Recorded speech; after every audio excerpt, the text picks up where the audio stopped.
आंधी इतनी तेज थी कि कोई भी अपनी आंखें नहीं खोल पा रहा था। आंधी खत्म होने पर जैसे ही तांत्रिक ने आंख खोली, आपी को अपने ठीक सामने खड़ा पाया। आपी किसी तरह घिसट कर चल रही थी। तांत्रिक ने एक मुट्ठी राख आपी की ओर फूंकी तो उसे आपी के ऊपर सवार एक धुएं की आकृति दिखाई पड़ी। तांत्रिक ने अपनी क्रिया प्रारंभ की। उसने अब्बू और अम्मी के हाथों में एक ताबीज बांध दिया और तीसरा ताबीज कुछ देर की साधना के बाद आपी के हाथ पर बांध दिया। दरअसल ये वही समय था जब जिनकी शक्तियां क्षीण हो चली थी। रेशम आपी को ताबीज बांधने के बाद उसने आंख बंद करके फिर से अपनी शक्तियों का आवाहन किया। कुछ देर बाद आंख खोलकर उसने बताया कि जिन का तोड़ उसी किताब में है जिसको पढ़कर उसे दूसरी दुनिया से यहाँ बुलाया गया था। हमें वो पुस्तक खोजनी होगी। हवेली के पुस्तक घर में बहुत खोजने के पश्चात तांत्रिक को वह मंत्र पता चल ही गया जिनके माध्यम से जिनको कैद किया जा सकता था या वापस उसके लोक भेजा जा सकता था। आशा की किरण दिखाई ही पड़ी थी कि समय सीमा समाप्त होने के कारण जिनकी शक्तियां लौटने लगी। वो फिर से आपी को अपने नियंत्रण में करने का प्रयास करने लगा। आपी बेतहाशा चीख रही थी, अपने नाखूनों से अपना चेहरा और बाल नोच रही थी। उसके जिस्म से जगह जगह खून रिसने लगा था। अम्मी उसे देखकर गश खाकर गिरती थी। अब्बू सन्न खड़े इस खौफनाक मंजर के गवाह बन रहे थे। तांत्रिक ने जिनको वापस भेजने वाले मंत्र फूंकने शुरू ही किए थे कि मंत्रों की आवाज सुनकर वो क्रोधित हो उठा। आपी ने एक झटके में अपना ताबीज उतार कर दूर फेंक दिया। वो मर्दाना आवाज में गुर्राई। क्रोध में उसकी आंखों से पानी की जगह खून रिसने लगा। इंसान की भांति 2 पैरों पर नहीं, जानवरों की भांति 4 पैरों पर चलते हुए वो एक शिकारी जानवर की भांति तांत्रिक पर लपकी। आपी तांत्रिक के सीने पर चढ़ी हुई थी। उसके मुंह से टूटे फूटे शब्दों में यही सुनाई पड़ रहा था, तू मुझे मेरी इफरित से दूर करेगा, मैं तुझे दुनिया से दूर भेज दूंगा। तांत्रिक को शायद अपना अंत समय दिखाई दे गया था, या शायद वो पहले ही समझता था कि वो यहाँ से जीवित नहीं लौट सकेगा। तब भी उसने आपी के लिए इतना बड़ा खतरा उठाने का जोखिम मोल लिया। तांत्रिक अभी भी अपनी टूटती सांसों के साथ मंत्रोच्चारण कर रहा था। अपनी अंतिम सांस के साथ ही उसने जिन को एक छोटी सी डिबिया में कैद करने का अपना अंतिम मंत्र फूंक ही दिया, किंतु उसे उसके लोक में वापस नहीं भेज सका। आपी निढाल सी एक तरफ लुढ़की पड़ी थी, एक बेजान शरीर की तरह। साथ ही में उस महान तांत्रिक की लाश पड़ी थी। एक और बहुत महत्वपूर्ण वस्तु जो वहाँ मौजूद थी वो थी जिनकी डिबिया। अब्बू को कुछ नहीं सूझ रहा था, आगे क्या किया जाए। वो दौड़ते हुए चचा के पास गए। चचा ने अपने हिंदू मित्र की सहायता से उस डिबिया को इस कमरे में बंद करके बाहर से मंत्रोच्चारण करके बालाजी महाराज के यहाँ से लाए हुए रक्षा सूत्र से बांध दिया। जिन अब इस कमरे में कैद था। एहतियातन इस कमरे के साथ के सारे कमरे सदा के लिए बंद कर दिए गए।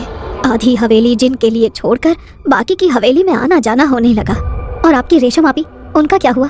जिन तो जा चुका था, किंतु आपी अभी भी बेजान सी पड़ी थी। उसका शरीर बेहद कमजोर या कहिए एकदम खोखला हो चुका था। अभी तक शैतानी ताकत के प्रभाव से वो चल फिर रही थी, किंतु अब तो वो बिस्तर से हिल तक नहीं पाती थी। उसके शरीर पर लगे जख्म समय के साथ और ही बढ़ते जा रहे थे। साथ ही शैतानी जिन का अंश उनकी कोख में होने से उनकी ताकत क्षीण हो चली थी। 4 रोज तक जीवन और मृत्यु के साथ संघर्ष करने के बाद अंत में उनकी मौत हो गई। आपी की मौत के बाद अम्मी अब्बू बिल्कुल बेसुध हो गए थे। अम्मी तो कई रोज तक खाना ही नहीं खाती थी। लेकिन सबसे बड़ा सत्य यही है कि मरे हुए के साथ मरा नहीं जाता, जीना तो पड़ता ही है।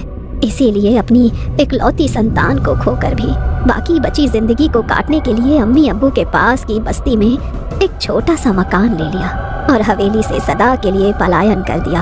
आपी की मौत के ठीक 5 महीने बाद मेरा जन्म हुआ, लेकिन उससे भी अम्मी के निर्जन पड़े मन में कोई हलचल पैदा नहीं हुई। मेरा सारा बचपन यूं ही उपेक्षित सा बीता। जिन चला तो गया था हमारी जिंदगी से, लेकिन एक अजीब सी मनहूसियत सदा मेरे परिवार का पीछा करती रही। अम्मी अब्बू अपनी जवान बेटी की अपनी आंखों के सामने हुई दर्दनाक मौत को कभी भुला ही नहीं पाए। आपी के गम में अम्मी मुझे 12 बरस की उम्र में ही छोड़कर अल्लाह को प्यारी हो गई। अब्बू भी चुपकी चादर लपेटे बस अपने दिन काट रहे थे। हमारे परिवार की खुशियां तबाह हो चुकी थी। 17 बरस में मेरा निकाह हुआ तो लगा अब जीवन में कुछ रंग भर जाएंगे, किंतु यहाँ भी बदकिस्मती से मेरा पीछा नहीं छोड़ा।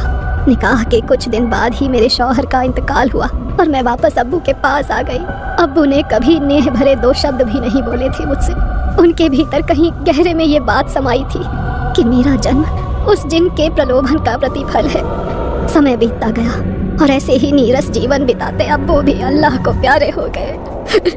अब बस मैं ही अकेली अपने जीवन के अंतिम दिन गिन रही हूँ। लेकिन मुझे एक बात समझ में नहीं आ रही है कि वो जिन कमरे से बाहर कैसे निकला। अम्मा ने अपने भीगते कोरों को आंचल से पोंछते हुए कहा।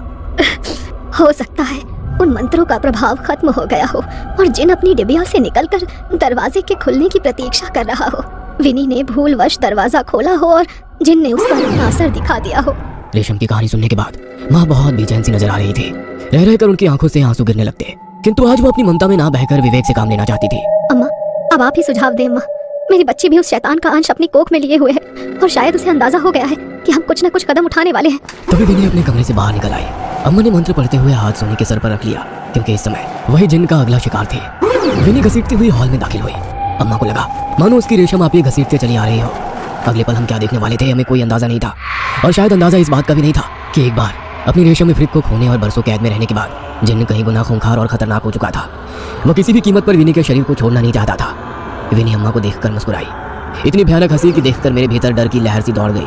बुढ़िया, वो फिर से दोहरी आवाज में गुर्राई, चली जाओ यहाँ से। अम्मा अभी भी मंत्र फुसफुसा रही थी। विनी ने जोरदार फूंक अम्मा की ओर मारी। अम्मा की गर्दन एक और लटक गई। डर से हमारी चीख निकल गई। आज ही तुम सबका काम तमाम करूंगा। इस बार मेरी इफ्रित मुझसे दूर नहीं जा सकेगी। अचानक विनी के मुंह से एक जिन्न की भयानक आवाज सुनाई दी।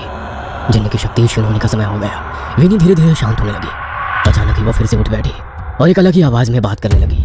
वो विनी को मेरे जैसा बनाना चाहता है। मैं रेशम हूँ, आज तक इस हवेली में भटक रही हूँ, मुझे मुक्ति नहीं मिली। विनी में उसे मेरा चेहरा दिखता है, इसीलिए उसने विनी के दिमाग को अपने बस में करके मेरे जैसा बना दिया है। ये बहुत शक्तिशाली जिन है, तुम सबको मार डालेगा। किसी भी हाल में ये अपना बच्चा इस बार लेकर रहेगा, लेकिन यदि इसका बच्चा दुनिया में आया तो इस जिन को यहाँ से कभी वापस नहीं भेज पाएंगे। ये दुनिया जिनों की नहीं है, इसमें जिनों को मत आने देना। ये अपने साथ भयंकर तबाही लेकर आएगा। मेरी शक्ति इस जिन के आगे शून्य है, इसीलिए मैं चाहकर भी कोई मदद नहीं कर सकती। लेकिन उस किताब का पता बता सकती हूँ जिसमें इसे यहाँ से वापस भेजने के लिए मंत्र लिखे हुए हैं। अचानक एक तेज आंधी चली।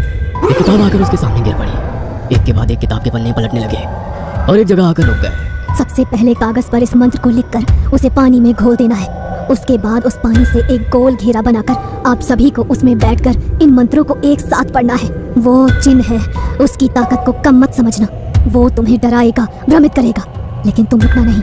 रेशम के बताए अनुसार माँ ने जल्दी जल्दी एक कागज में उस किताब से देखकर मंत्र लिखे और एक गिलास पानी में उसे घोल दिया। लेकिन ये सब मंत्र तो अरबी में लिखे हुए हैं, हम उसे नहीं पढ़ सकते। इन्हें अरबी में ही पढ़ना है। मैं उनका उच्चारण यहाँ लिख देती हूँ। जल्दी करो, जिन के लौटने का समय हो रहा है। जिन से अपनी बहन को बचाने का एक आखिरी उपाय मुझे मिल गया था। रेशम के बताए अनुसार हमने सारी तैयारियां कर ली थी। माँ ने गिलास के पानी में घेरा बनाया और हम सबने एक साथ मंत्र पढ़ना शुरू कर दिया। हम टूटी फूटी जुबान में उस मंत्र को पढ़ रहे थे। मंत्रों की आवाज सुनकर विनी दौड़ती हुई अपने कमरे से बाहर आई। वो अपने कानों पर हाथ रखकर पूरी ताकत से चिल्ला रही थी। कुछ ही पलों में उसके कानों से खून बहने लगा था। आज पहली बार हमने अपनी खुली आंखों से उस भयानक शक्ल वाले जिन को अपने सामने पाया। विनी दर्द से बिलबिला रही थी, हाथ जोड़कर हमसे उन मंत्रों को बंद करने की विनती कर रही थी। जिन की डरावनी आवाज कमरे में गूंजने लगी। मैं अकेले यहाँ से नहीं जाऊंगा। अगर तुमने ये विधि बंद नहीं की तो इसे अभी टुकड़े टुकड़े कर दूंगा मैं। विनी के हाथ उल्टी दिशा में घूमने लगे। दर्द से उसकी आंखें पलट रही थी।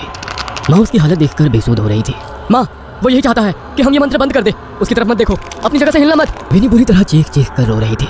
ऐसा लगता था कोई उसके जिस्म को अंदर ही अंदर नोच कर खा रहा हो। कभी वो अपने सर दीवारों पे मारती तो कभी अपने बालों को खींचती। उसकी एक एक चीख हमारी आत्मा खून के आंसू रो रही थी। लेकिन रेशम के बताए अनुसार बिना डरे हमने पूरे 108 बार उन मंत्रों को पढ़ा। अंत में एक जोरदार चीख के साथ विनी उछलकर दूर गिर पड़ी। ऐसा लगा जैसे उसके शरीर को बिजली का झटका लग गया हो।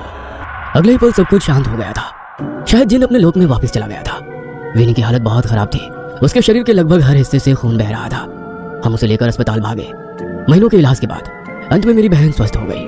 उसके पेट में पल रहा वो शैतानी बच्चा भी शैतान के जाते ही अपने आप गायब हो गया।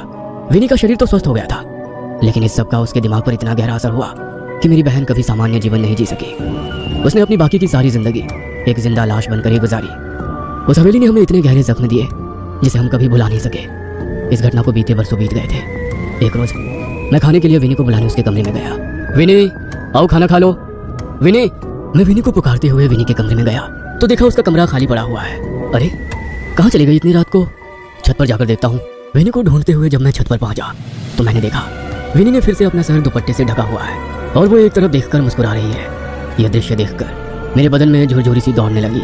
मैंने डरते हुए दूसरी ओर देखा तो मुझे एक धुएंनुमा आकृति हवा में तैरती हुई दिखाई दी। अनिष्ट आशंका में एक तेज चीख के साथ मैं जमीन पर गिर पड़ा था और मेरी डर से फटी आंखें एक बहुत बड़ी अनहोनी की ओर इशारा कर रही थी।